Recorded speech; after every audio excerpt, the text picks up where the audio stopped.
Howdy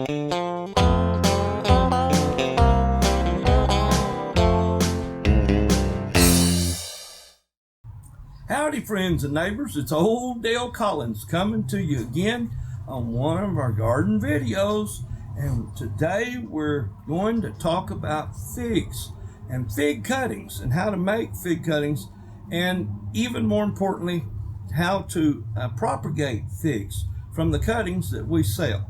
Now I'm by no means a genius at figs, but we have practiced here. We've tried and error, we've tried several things.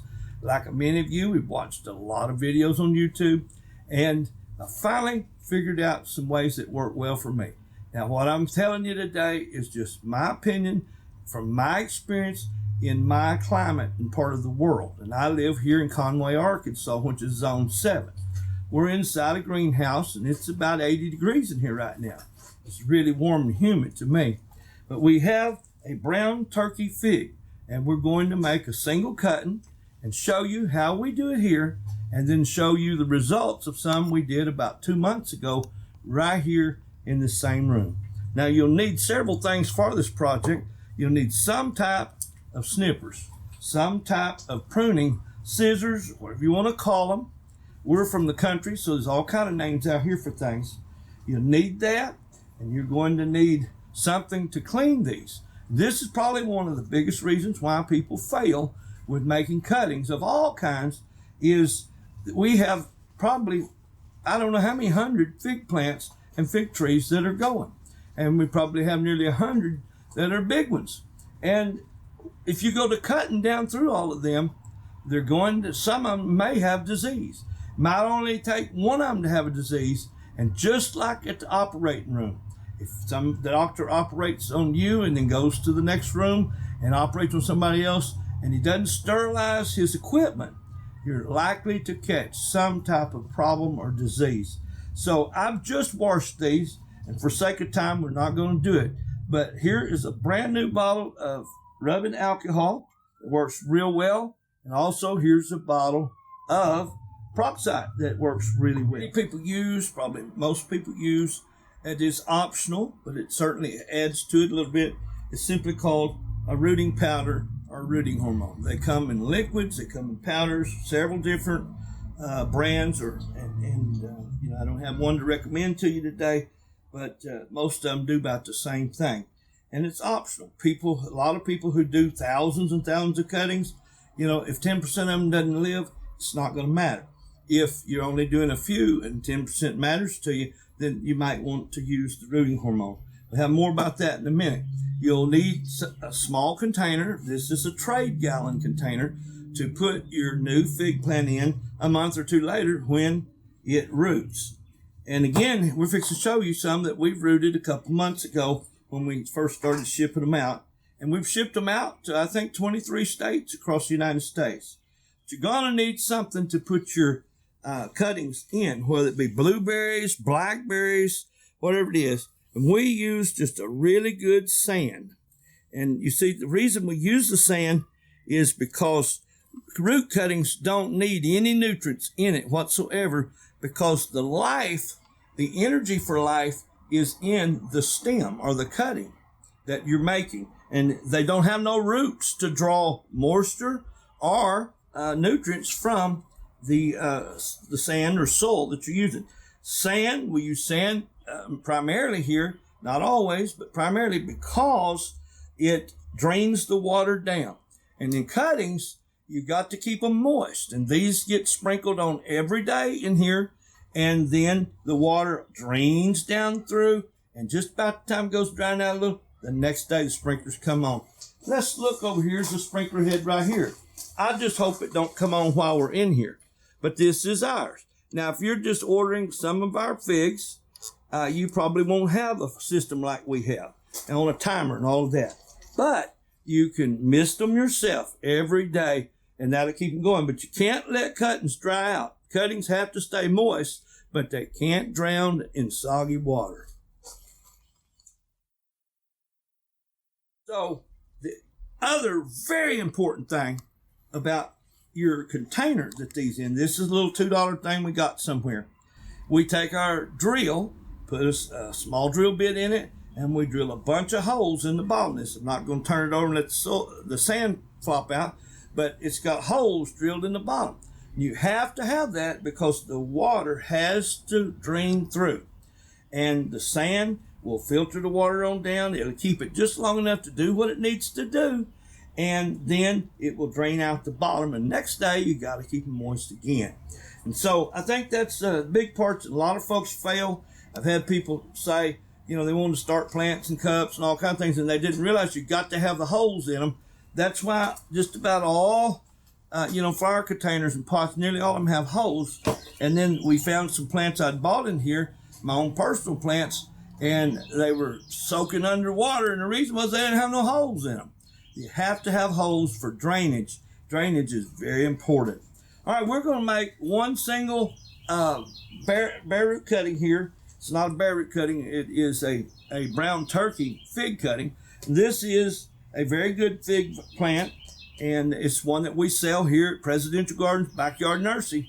Now, we've already tipped them because that's a real good thing to do for your figs, is you tip them. And I'm going to tip them again. I'm going to cut just a little of the old growth off. Can you see that's old growth up there?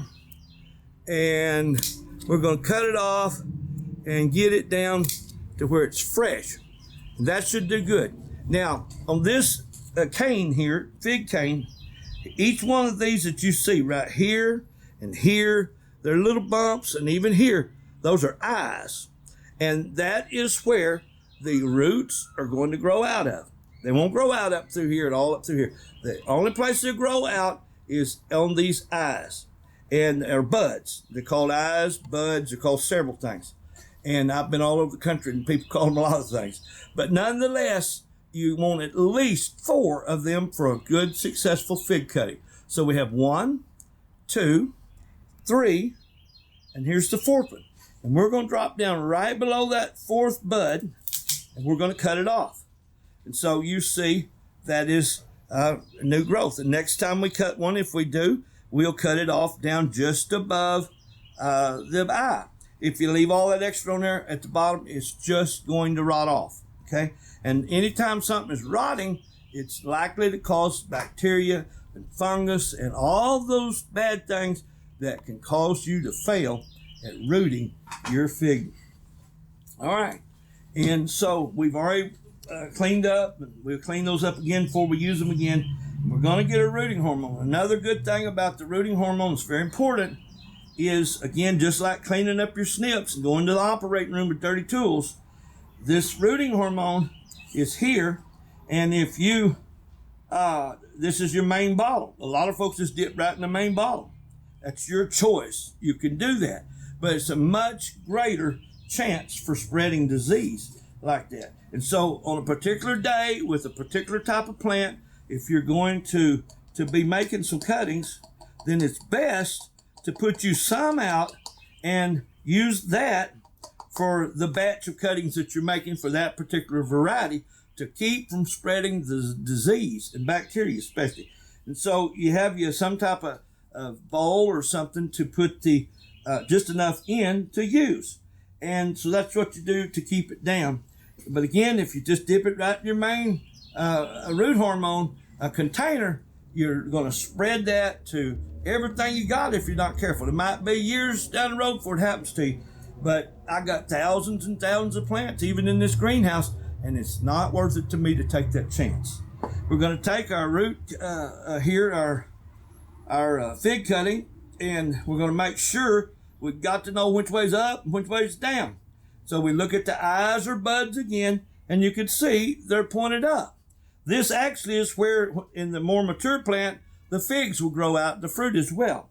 We're going to take it into our small section of rooting hormone, and we're going to get it real good and going. I think that's great. And again, we're just doing one today for display because I've got hundreds and hundreds of them already done, and they're doing really good. We're going to take a stick or something, and we're going to penetrate a hole into the sand just a little bit bigger around than your stem or cane that you've got for the fig. And we're just simply going to put it down there. We're not going to push it, but we won't about 2 of those eyes and buds under the ground. And then we're going to just cover it up. And then normally you would spray some mist or water on it. But as our case here, first thing in the morning, the misters will come on, and anybody that's in the greenhouse will get wet right along with them. So anyway, it's not necessary today, but that would be the normal way at home to do it. So that's how we do it here at Presidential Gardens Backyard Nursery, and how we have learned a success. Now here's some that I potted up right here in this greenhouse, or I rooted right here in this greenhouse. They were just cuttings and stems come off of some stems just exactly like these.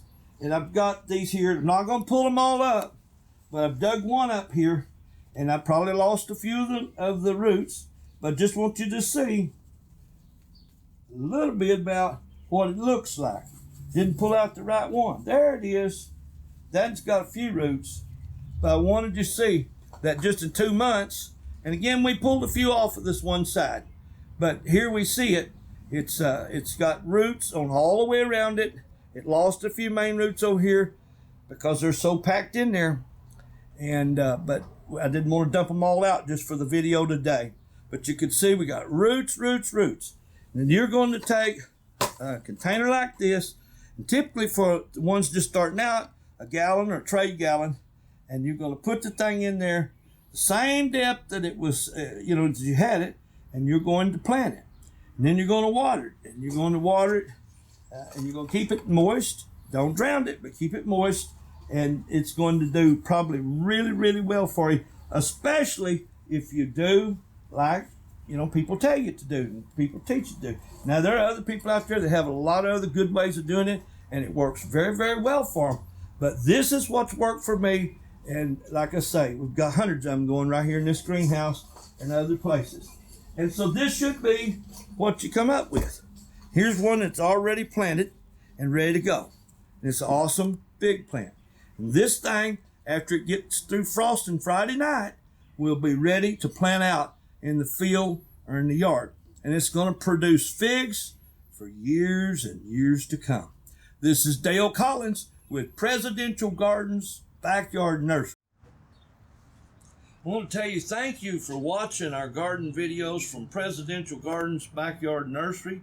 And there is 5 things that I can think of that you could do to help this YouTube channel.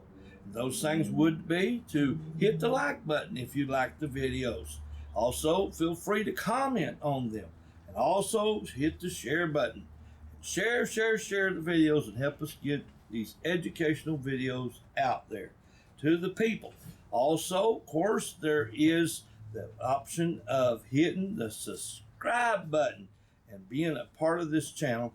And then there is that bell notification button that will give you a notification every time we produce a new video. You'll be one of the very first to get notified.